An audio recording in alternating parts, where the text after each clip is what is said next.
시청자 여러분 안녕하십니까? 도영의 한국어 공부방에 오신 것을 환영합니다. 오늘은 지식은 상징이나 추상적인 개념으로 압축할 수 있다. 이거에 대해서 우리가 좀 생각을 한번 해보기로 하죠.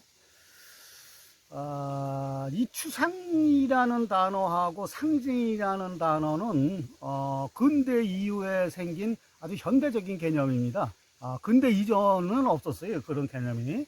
그러니까 뭐 중세라든지 고대라든지 이럴 때는 그때 당시에 사람들은 이 세상을 바라보는 것이 그냥 눈에 보이는 대로만 봤을 뿐이지 어떤 그거를 압축을 해서 상징적인 거나 추상적인 개념으로 바라볼 수 있는 그런 능력이 안 됐어요. 그러니까 하지를 못했어요. 예를 들면은 저기 서양의 미술사조 같은 경우에는 뭐 르네상스 이후에 뭐 그전에는 뭐 비잔틴이라든지 고딕 이런 양식이 쭉 오다가 르네상스 이후에 아주 활발하게 그 사조들이 전개됐는데 뭐 신고전주의서부터 뭐 낭만주의, 뭐 자연주의라고 하는 사실주의, 뭐 인상주의, 뭐 큐비즘이라는 뭐 입체파, 그다음 뭐 표현주의, 뭐 초현실주의, 뭐 여기 쭉 무지무지 많았어요. 근데 거기서 이제 고전주의서부터 낭만주의, 뭐 사실주의, 인상주의까지는 사실은 그 어떤 추상이나 상징이나 이런 개념이 없었고, 입체파, 그러니까 야수파죠. 그러니까 큐비즘이라는 야수파. 대표적인 화가가 피카소죠. 피카소가 그 유명한 게 그거 아니에요? 추상적인 거. 그동안 계속 사람의 인식이 보이는 대로만 생각했던 것을 압축해서 상징적으로, 추상적으로 압축을 해서 했다는 것이 그 사람이 유명해진 거 아니에요. 동양은 안 그래. 동양도 마찬가지. 동양도 옛날에는 이 세상을 바라보는 것이 사람이 그냥 눈에 보이는 대로, 들리는 대로, 느끼는 대로 그렇게만 표현을 했어요. 대표적인 게 동양 사상의 기초가 됐던 그 주역 사상이 있잖아요. 주역이라는 게 주나라 때 만든 주나라 때 만든 역이라서 주역이라고 하는 건데, 주역에 보면 세상을 어떻게 이 사람들이 그 당시 사람들이 세상을 어떻게 바라봤냐면은 총 8가지로 나눠서 바라왔어요. 뭐 강이라든지 산이라든지 뭐 연못이라든지 이렇게 해서 큰 바운다리를 8개로 쪼갰어요. 그래서 그걸 8개라고 규정을 해가지고 계상을 그렸죠. 그걸 이제 세분화해서 나중에 64개까지 됐지만은, 그래서 그 사람들이 이 세상을 바라보는 걸 그 바운다리라는 게 8가지밖에 없는 거예요. 너무나 협소한 거지. 근데 그 당시에는 그럴 수밖에 없죠. 세상이 사회나 시스템 자체가 분업화되지도 않고 그렇게 복잡해지도 않고 그랬잖아요. 근데 이제 이 근대를 넘어서 현대로 오면서 이게 뭐 세상이 너무나 복잡해졌잖아요. 그러니까 그 8가지 가지고는 이 세상을 설명할 수가 없어요. 그건 아주 옛날 그때 청동기 시대 사람들의 의식 구조고, 현대 21세기를 살아가는 우리들한테 이렇게 맞지가 않죠. 전혀. 있을 수가 없는 얘기예요, 그거는. 물론 요즘 이제 공부하는 사람들도 있지만은 주역을, 저는 그걸 폄하할 생각은 없어요. 거기도 좋은 점도 있고, 장점도 있고, 다 장단점이라는 게 있잖아요. 이거 참고할 만한 것도 있어요. 그렇지만 그게 근본적으로 맞지가 않는 거예요. 지금하고는. 시대 자체가 다르니까. 그래서 그거를 정보량이라든지 너무 사회가 복잡해지니까 그걸 어떻게 분류를 할 수가 없어요. 옛날 아리스토텔레스의 비극이라고 제가 말씀드렸어요. 이렇게 묵잖아, 이렇게. 오르가젠에서 범주론을 썼잖아요. 그래서 범주화 했잖아요. 근데 지금은 너무 복잡해서 그것도 안 돼. 그런 시대도 아니야, 지금. 플라톤이나 아리스토텔레스가 얘기했던 그런 시대도 아니야. 지금은 추상과 상징이라는 게 너무너무나 이게 중요한 거예요. 예를 들면 모든 회사가 다 마크가 있잖아요. 마크. 회사 마크. 그게 추상이에요. 추상적인 걸 상징적으로 보여준 거 아니에요. 또 우리 실생활에서 볼 수 있는 거 도로 교통 표지판이라든지 그것도 다 상징 아니에요? 추상적인 상징. 그다음에 요즘 뭐 인터넷이 발달된 시대니까 그 가상 공간에서의 우리 뭐 아바타라든지 이게 추상과의 상징이 되는 건 어마어마한 거예요, 이게. 근데 여기서 이제 우리가 가만히 생각을 해보면 문제점이 하나가 있어요. 이 추상과 상징이라는 건 어쩔 수 없이 가야 될 물결이지만은 여기서 요거를 좋은 쪽으로 이거를 우리가 계속 개발하고 그런 쪽으로 가면 좋은데 그걸 교묘하게 자기네들의 이득이라든지 돈이라든지 권력이라든지 이걸 유지하기 위한 수단으로 이용하는 놈들이 있어. 많죠. 많아요. 단적인 일은 그게 이제 저기 그 광고에서 이제 그런 걸 많이 써요. 광고는 어차피 15초라는 그 한계가 있잖아요. 15초 내에 그 회사 이미지하고 제품하고 그 제품의 매력을 파는 거 아니에요. 그래서 이거를 사용하면은 여러분들의 삶이 더 개선되고 더 좋고 막 이렇게 불화를 치잖아요. 15초 안에 해야 돼. 그리고 어차피 추상적인 걸 상징적으로 압축을 시켜야 될 수밖에 없는 거예요. 그러면서 계속 반복적으로 반복 학습을 시키는 거야. 그것을 갖다가 가장 많이 활용한 것이 언론 아니에요, 언론. 그래서 언론 마피아라고 그러고 언론들이 자기네 입맛에 맞게끔 대중들을 호도한다 그러잖아요. 호도 이끌어가는 거야. 좋은 쪽으로 이끌어가는 게 아니라 나쁜 쪽으로 자기네들의 이익적으로. 뭐 나쁘다고 하기는 좀 그렇지만은 자기네들의 이익 쪽으로 이끌어가는 거예요. 물론 대중적인 입장에서 보면 나쁜 거죠, 그게. 대중의 그 삶을 질을 향상을 시키거나 행복할 수 있는 그 길을 안내를 해줘야 되는데 그게 아니라 자기네들 이익을 위해서 이끌어가니까 나쁜 거예요. 걔네들의 수법이라는 건 아주 교모하고 아주 그 기술이 무지무지 발달이 돼 있어요. 그 기술이요, 무지무지 많아요. 어마어마하게 많아. 그걸 다 설명드릴 수 없고, 딱 세 가지만 오늘 제가 대표적인 거 세 가지만 말씀드릴게요. 아주 잘 앞으로 생활하시는데 잘 그 생각을 해보세요. 첫 번째가 뭐냐면은 그 배치라는 게 있어요, 배치.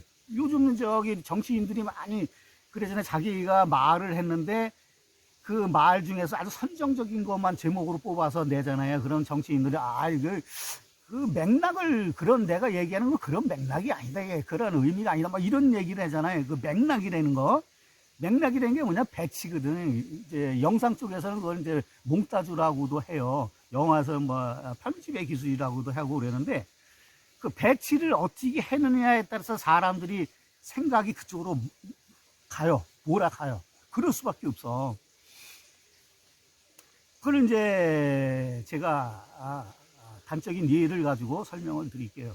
영상계통에 있는 사람들은 다 알아요. 이거는 그 연극영화과 학생들이 다 배우는 내용인데 그 영화 교과서에 나오는 내용이에요. 일반 대중들은 잘 모르죠. 저번에 제가 형상과 진료를 얘기했을 때 철수를 예를 들었잖아요. 이번에는 철수를 예를 들어볼게요. 철수라는 아이가 있는데 얘가 병이 났어. 사건이 하나야. 두 번째 사건은 뭐냐면 이 병이 났는데 얘는 친구도 없고 친척도 없고 아무도 없어. 이 사건이 두 번째. 세 번째는 그래서 얘가 죽었어. 이게 이제 사건이 하나, 둘, 세 개인데 이거를 어떻게 배치하느냐에 따라서 의미가 완전히 달라요.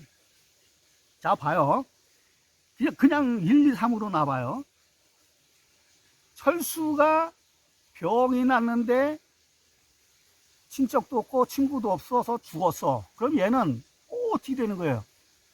병이 났는데 돌봄을 못 받아가지고 돌봄을 못 받아가지고 치료를 못 해가지고 죽은 거 아니에요. 에? 케어를 못 받은 거죠. 그렇게 이제 맥락이 그렇게 되잖아요. 맥락이 의미가. 근데 그 배치를 다르게 해봐요. 배치를. 두 번째 것을 앞으로 뽑아. 먼저 배치를 먼저 해요. 그러면 얘가 친척도 없고 친구도 없고 친척도 없어. 근데 얘가 병이 났어. 근데 죽었어. 의미가 어떻게 돼요? 잘 생각해 보세요. 의미가 첫 번째 의미하고는 다른 거예요. 이게 아무도 없어가지고, 친추족도 친구도 없잖아. 아무도 없어가지고, 그래서 병이 나가지고 죽은 거야. 의미가 다르잖아요. 첫 번째는 병이 났는데, 이게 돌봄을 못 받아가지고 죽은 거잖아요. 하나 더 해볼까요? 그러면 얘가 이제 병이 나는데 두 번째하고 세 번째하고 바꿔봐. 배치를 바꿔봐. 그럼 얘가 병이 나서 죽었어.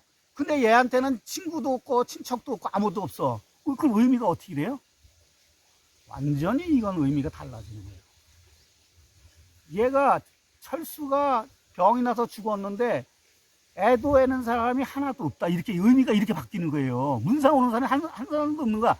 친척도 없고 친구도 아무도 없으니까. 어? 의미가 이 세 가지 외에도 무지무지 많아요. 무지무지 많은데, 예를 들은, 간단한 예를 드는 거예요. 그러니까 신문 기사에서 선정적인 기사를 딱 뽑아.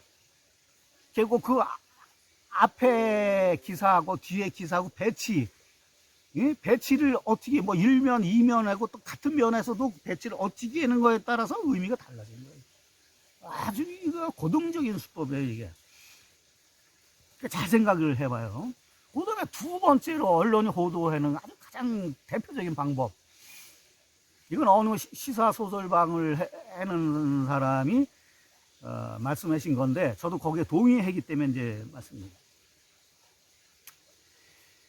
언론사에서, 자기가 좋아하고 나빠하고 하는 그런 개인이나 정당이나 지역이나 이런 게 있을 거 아니에요. 그러면 그걸 호도하기 위해서 어떤 작전을 쓰냐면은, 자기가 싫어하는 지역이 있어. 그러면 그 지역에서 무슨 강력 범죄가 일어났어. 강력 범죄가 일어나면 신문 제목에 헤드라인 제목에 어떻게 뽑냐면은 맨 앞에다 지역 이름을 써요. 지역 어디에서 무슨 사건이 일어났다, 무슨 살인 사건이 일어났다, 어디에서 지역이 맨 앞에 들어가요. 살인 사건이 중요한 게 아니라 이 사람들은 이 지역이 더 중요한 거야. 그래서 그 지역을 폄하시키고 아주 갈라치기를 하고 아주 안전 인식을 주기 위해서 지역 이름을 먼저 쓰는 거예요. 어떤 사건을 먼저 쓰는 게 아니야. 사건이 중요하잖아요. 이 언론이라는 거는 사실적인 보도가 생명 아니야. 근데 이 사람들은 그걸 호도하기 위해서 그 사건보다도 지역 이름을 먼저 쓰는 거야. 그래서 무슨 살인 사건, 무슨 유괴 사건, 무슨 사건. 그리고 나서 자기가 좋아하는 지역은 이 지역 이름을 안 써요. 그냥 무슨 살인 사건, 무슨 유괴 사건. 지역을 절대로 안 써요. 자기가 좋아하는 지역은. 이게 아주 교묘한 거. 여태까지 이런 걸 우리는 생각을 못 했었거든요. 그리고 어떤 정당, 자기가 싫어하는 정당이잖아. 싫어하는 정당이 어떤 국회의원이 무슨 비리를 저질렀어. 그러면은 국회는 비리가 이게 중요한 거잖아요. 그런데 얘네들은 그거보다 그 앞에다 뭐를 쓰냐면 그 정당의 이름을 먼저 써. 그래서 그 정당을 폄하시키는 거야. 그래서 그 정당이 아주 나쁜 정당이다, 그런 인식을 자꾸만 주는 거야. 그래서 정당 이름을 먼저 앞에 쓰고 그 다음에 무슨 국회의원이 무슨 비리를 저질렀다 이렇게 써요. 근데 자기가 좋아하는 정당에 어떤 국회의원이 비리를 저질렀으면 그때는 정당 이름을 절대로 안 써요. 그냥 무슨 국회의원 누구누구가 무슨 일을 저질렀다 이렇게 써요. 절대로 정당이 앞에 안 나가. 이런 것들을 그동안 계속 해왔는데 우리는 그걸 눈치를 못 챈 거야. 그러면 그게 암암리에 사람의 의식 속에 들어가요. 의식 속에 들어가가지고 처음에는 잘 모르지만 나중에 그만 그게 그렇구나. 그 지역이나 그 정당이 좀 이상해. 걔네들 요새 하는 행동은 이상해. 한두 놈이 이거 미꾸라지가 흐리는데도 언론에서 이렇게 호도를 해요.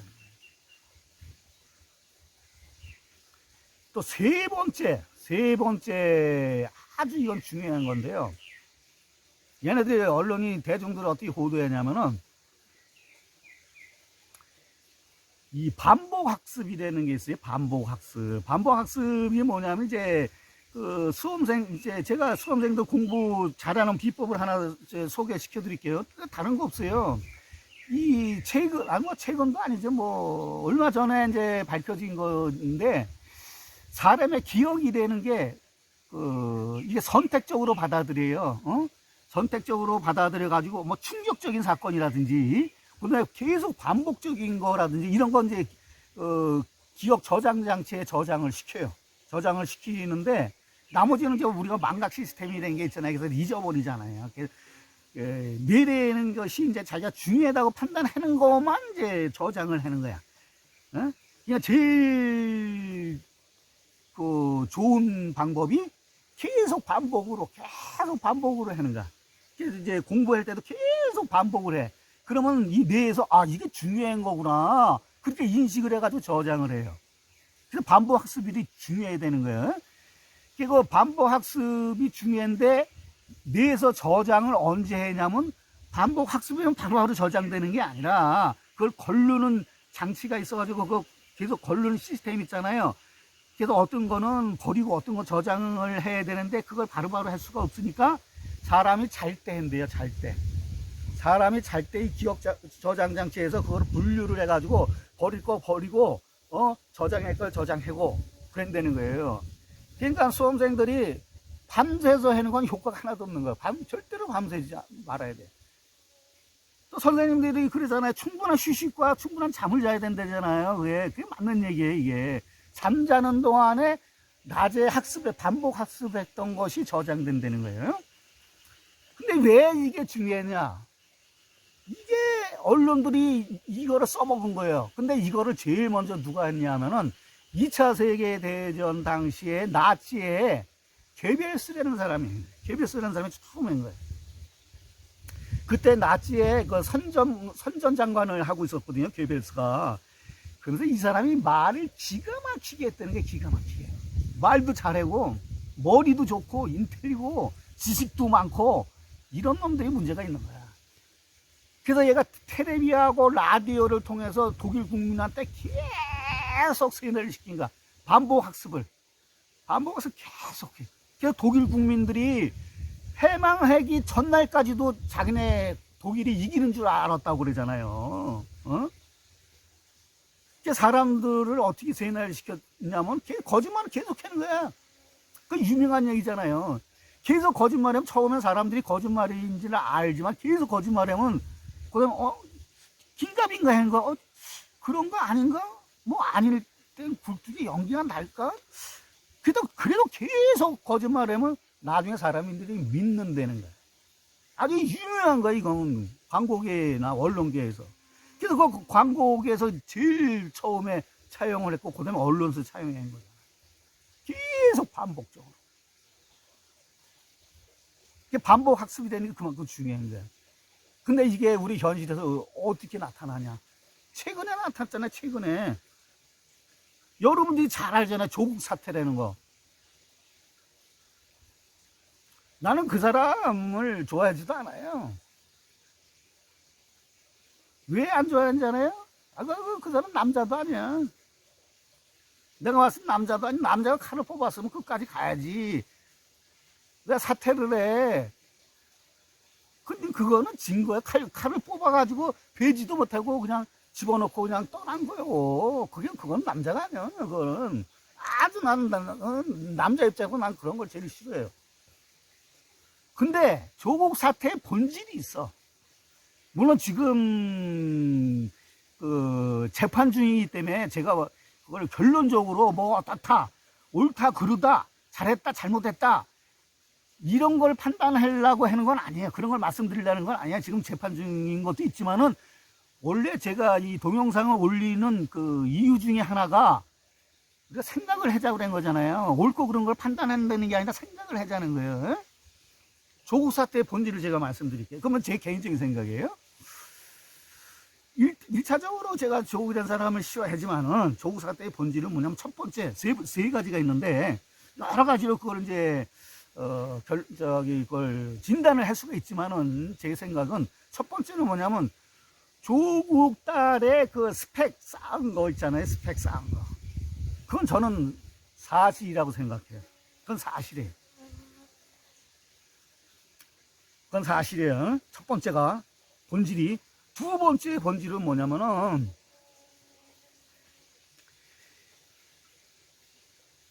이 조국 그 딸이 스펙을 쌓는데 조국 딸뿐만이 아니라 돈을 가진 놈들, 기득권층, 돈과 권력과 명예와 뭐 백과 이런 거 가진 놈들의 자식은 모두가, 거의 모두가 스펙 쌓기를 다 했어요. 이것도 본질이에요.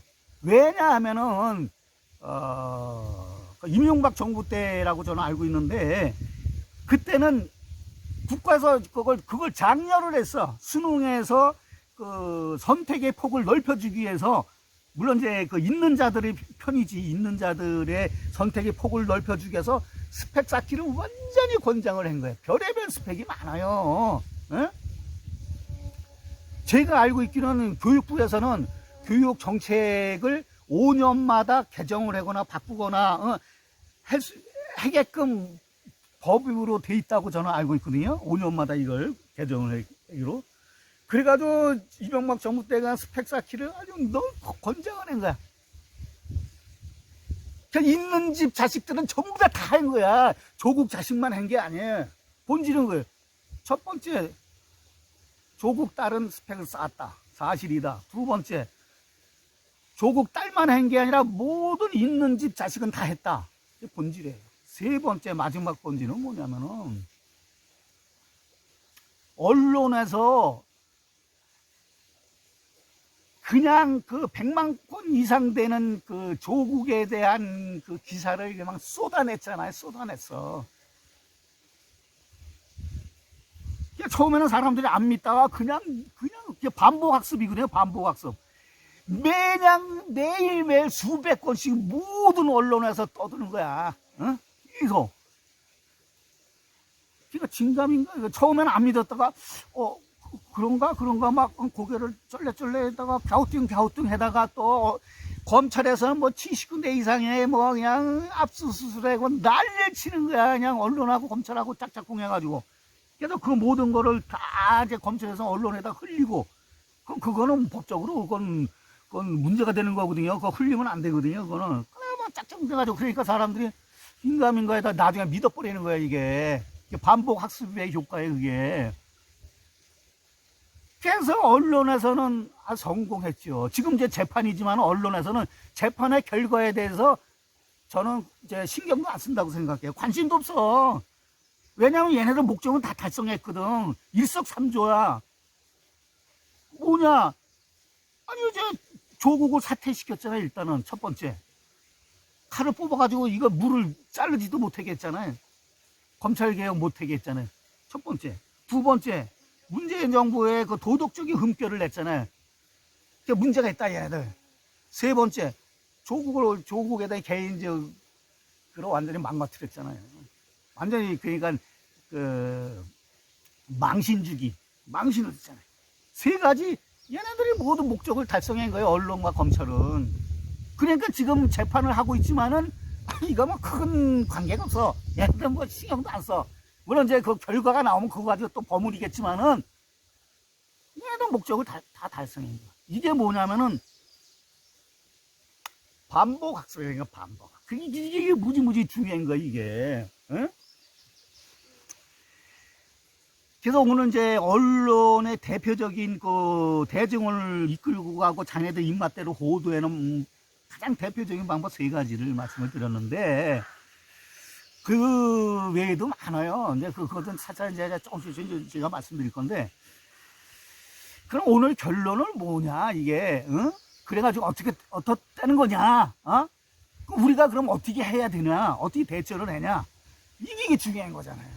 그 언론들이 호도했는데 안 끌려가려면은, 그것도 이제 한 세 가지 정도로 제가 말씀드릴게요. 첫 번째, 이 기사를 볼 때, 그냥 그 제목만 보지 마세요. 대부분 제목만 본다고. 근데 제목이 왜냐면 다 선정적으로 뽑거든. 뭐를 진짜 범죄를 저지른 것처럼 아주 선정적으로 뽑아요. 그러니까 사람이 그러냐, 그것만 보니까 그 밑에 기사는 안 보고 그것만 보니까 그냥 대충 믿게 되잖아요. 어? 일단 50%는 먹고 들어가는 거예요. 그걸 완전히 100%안 믿더라도 50%는 일단 먹고 들어가는 거예요. 그렇게 하면 안 돼요. 모든 글이라는 거는 육하 원칙에 의해서 서론, 본론, 결론으로 다 하게 쓰여요. 그건 뭐 기본이에요. 그렇게 안 쓰면 기사 작성이 안 되는 거야. 그건 서론이라는 건 뭐냐면 이제 문제 제기를 하는 거야. 무슨 의문점이 있다. 그래서 본론이라는 건 그거를 뭐 통계 수치라든지 다른 데 어디 출처를 가져와서 뭐 다른 사람 인용한 걸 가져오든지 가서 거기서 뭐 별의별 거를 증명하기 위해서 막 버무려요. 그런 다음에 결론을 딱 내려요. 그러니까 최소한 이 결론 부분만은 우리가 읽어야 돼. 어? 근데 결론이 많지도 않아요. 한두 줄이야, 결론이. 한두 줄, 보통. 근데 한두 줄에 대부분의 조국 사태도 마찬가지만, 100만 건 이상 되는 그 모든 것도 마찬가지만, 다른 기사도 마찬가지. 다 뭐라 그러는지 알아요? 추측이 된다. 의심이 간다. 다 그런 얘기예요. 그러니까 그걸 안 읽고 제목만 읽으니까 그걸 믿어버리게 되는 거지. 다 그 추측성 기사. 의문시된 거, 누가 어떤 주장을 했다. 추측이 간다. 의심이 간다. 다 결론이 그래요. 그러니까 항상 우리가 바쁘다고 생각을 하지 말고 그 결론 부분이라도 읽어야 돼. 두 번째 우리가 해야 할 일. 세상이 아마 각박하고 우리가 먹기 살기 힘들고 그러더라도 이 크로스 체크에는 습관을 길러야 돼. 크로스 체크라는 거 뭐냐면 조중동이라든지 이 경제지에서 무슨 이거 어떤 사건에서 기사를 막 내잖아요. 그것만 믿으면 안 돼. 다른 언론사, 그러니까 예를 들면은 그 인터넷 신문 같은 거죠. 인터넷 그 독립 언론 기관들 이런 데도 우리가 몇 군데는 봐야 돼. 똑같은 사건을 보면은 완전히 조중동하고 경제신문하고 해는 그 얘네들이 해는 그 시각하고 인터넷 그 독립 언론 기관들이 하는 거하고는 완전히 어떤 경우에는 완전히 정반대인 것이 아주 부지기수야, 부지기수. 그거를 보면은 우리가 판단이, 그것만 보면 우리가 어떤 놈이 잘못됐고 어떤 놈이 가짜 뉴스를 퍼뜨리는구나. 그냥 단박에 알아버려요, 그거는. 그런 습관을 기르면은 나중에는 조중동의 어떤 기사만, 아무리 선정적인 기사만 딱 하더라도 알아요. 이런 게 또 장난치는구나. 근데 그런 수고를 해야 돼. 그런 크로스 체킹 하는 수고를 해야 돼. 예를 들면 인터넷 독립신문 중에서 제가 몇 가지만 알려 드릴게요. 어떤 데를 찾아가야 되냐면, 프레시안이라는 데가, 프레시안. 그 다음에 시사인. 그 다음에 노컷뉴스. 그 다음에 미디어 오늘. 그리고 뉴스타파. 민중의 소리. 요 정도. 뭐, 그래도 더 많아요. 더 많은데. 아니, 요 정도. 요 정도만, 그 중에서는 뭐 다 할 필요는 없죠. 거의 뭐, 우리가 바쁜데 어떻게 다 해요. 전부 다 그러잖아요. 뭐, 하여튼 뭐, 아이고, 뭐, 어디 뭐 이상한 소리 할 수는 없고 하던. 그냥 그 중에서 한두 군데만 그 크로스 체크, 일간지, 중앙일간지하고 경제지에서 얘기하는 게 좀 의심이 간다, 좀 이상하다 그러면 반드시 딱 들어가가지고 그 인터넷 그 독립기관의 언론, 기관에 있는 거를 딱 봐요. 똑같은 사건을 어떻게 판단을 해놔. 그럼 거기서 판단이 딱 와. 이런 거를 해야 돼. 안 하면 안 돼요. 왜 안 하면 안 되냐? 세 번째 우리가 해야 돼. 오늘은 아주 중요한 거예요. 그거는 우리가 인생을 노예로 사냐 주인으로 사냐의 갈림길에 쓸 수가 있는 거예요. 이거. 너무나 중요한 거예요. 이거는 뭐 이 얘기는 앞으로 계속 나올 거예요. 노예라는 건 아주 비참한 거예요. 비참. 언론이 70년 동안 우리를 노예 근성을 길러줬잖아요. 옛날엔 일본한테 기대게 만들었고, 그 다음에는 미국한테 기대게 만들었고, 그리고 언론은 뭐 진실만 얘기한다고 그냥 세뇌를 해가지고 언론에서 얘기하는 대로만 우리는 다 믿었고, 그 노예 근성을 기른 거예요. 70년 동안 아주 뿌리 있게 세뇌를 시킨 거예요. 김일성만 뭐 주체사상을 세뇌시킨 게 아니에요. 우리는 언론들이 노예 근성을 우리는 그렇게 기른 거예요. 이게 언론에서 우리는 그것도 모르고 계속 따라간 거예요. 그러니까 첫 번째로 기사 제목만 보지 말고 결론 부분을 읽어라. 두 번째로 크로스 체크를 해라. 세 번째로 노예 근성을 버리라. 그러려면 어떻게 해야 돼? 주체적인 판단을 해야 돼. 주체적인 판단. 왜 남이 판단하는 거를 따라가요? 그건 노예지. 내가 내 삶의 주체가 되고 내 삶의 내가 주인이 되잖아요. 주인이. 근데 왜 남이 언론에서 판단하는 다른 사람이 판단한 대로 우리가 따라가요? 그거는 바보지. 그런 세상에 그런 바보가 어딨어. 언론에서 그랬다고 뭐라고 얘기하면 우르르 몰려가고 그게 맞다고 생각하고 다른 사람한테 그렇다고 막 화를 내고 그렇지 않다고 하는 사람을 완전히 그냥 죽이고 그건 노예예요. 노예. 그러면 말년이 아주 비참해지는 거예요. 그거는. 응? 마지막에 웃는 승자가 마지막에 웃는 사람이 승리자가 된다고 그런 말도 있잖아요. 마지막 말년에 행복하고 즐겁게 살기 위해서는 노예 근성을 버리고 자기가 주인이 돼야 돼요. 제가 처음 동영상 처음에 올릴 때 그런 얘기 했잖아요. 아렌트가 예루살렘의 아이만에서 아이만의 죄가 뭐냐 세 가지 얘기했어요. 세 가지. 말하기의 무능성, 말하기의 무능성. 그건 뭐냐면 이 아이만이 그냥 계속 자기 주장을 한 게 아니라 변명을 한 거야. 변명. 노예 근성을 가진 사람은 이렇게 변명을 해요. 자기의 생각이 없기 때문에 그래요. 생각이. 남의 생각을 따라가면 변명만 하기 때문에 그래요. 여러분도 똑같아. 70년 동안 저도 마찬가지야. 70년 동안 똑같이 그 노예 근성에 의해서 변명만 한 거예요. 세상이 어떻다. 핑계만 댄 거지. 정부가 어떻다. 세상이 어떻다. 뭐가 어떻다. 변명만 한 거예요. 그게 말하기의 무능성이에요. 두 번째, 생각하기의 무능성. 생각은 안 해. 남이 하는 대로 따라가 그냥.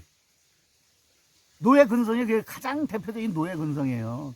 생각을 해야지. 왜 바쁘다고 먹고 살기 바쁘다고. 바쁘죠. 바쁘긴 바쁘죠.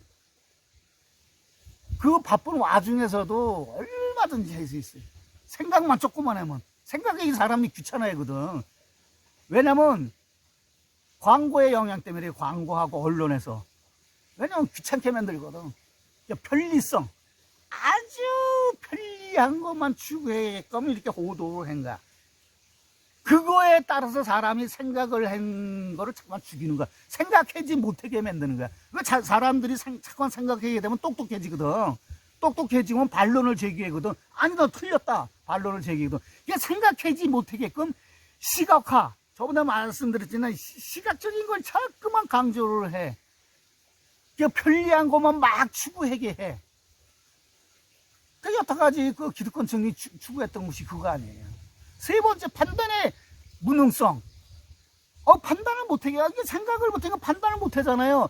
판단을 못하니까 다른 사람이 판단한 대로 따라가게 만드는 거야. 이 세 가지의 무능성.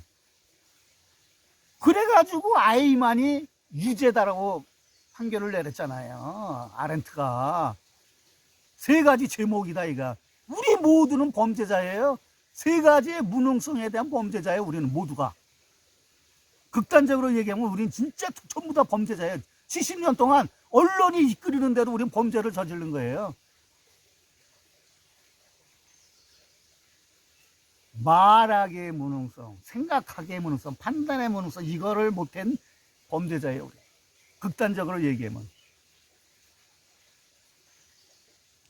잘 생각을 해봐요. 거기에 이끌려가면 우리는 영원히 노예에서 벗어나지 못해요. 우린 주인으로 살아야 돼. 주체적인 주인으로 살아야 돼. 내가 판단하고, 내가 생각하고, 내 생각대로 말하고, 틀리면 틀렸다. 맞으면 맞았다. 너는 잘했다. 너는 틀렸으니까 너는 못했다. 너는 고쳐야 된다. 그렇게 하면 안 된다. 얘기를 정확히 얘기를 해야지. 침묵을 하면 안 돼. 정확히 말을 하고, 정확히 생각을 하고, 올바른 생각을 하고, 판단을 정확히 해서 올바른 실천을 하는 거. 이것이 제가 오늘 말씀드리고자 하는 아주 가장 중요한 것. 노예로 살지 말고 주인으로 살자. 언론이 호도하는 가장 대표적인 거 세 가지가 있는데 그거 조심하고 그래서 주체적으로 우리가 어떻게 생각을 하고 말하고 판단을 해야 될 것인가. 오늘 1차적으로 말씀을 드렸어요. 앞으로도 이제 차차차 더 자세하게 말씀을 드리는데 오늘은 일단 지식의 그 추상성과 상징성에 대해서 그거하고 연관되는 주제로 해서 오늘 말씀드렸습니다. 예, 다음 시간에 뵙겠습니다. 감사합니다.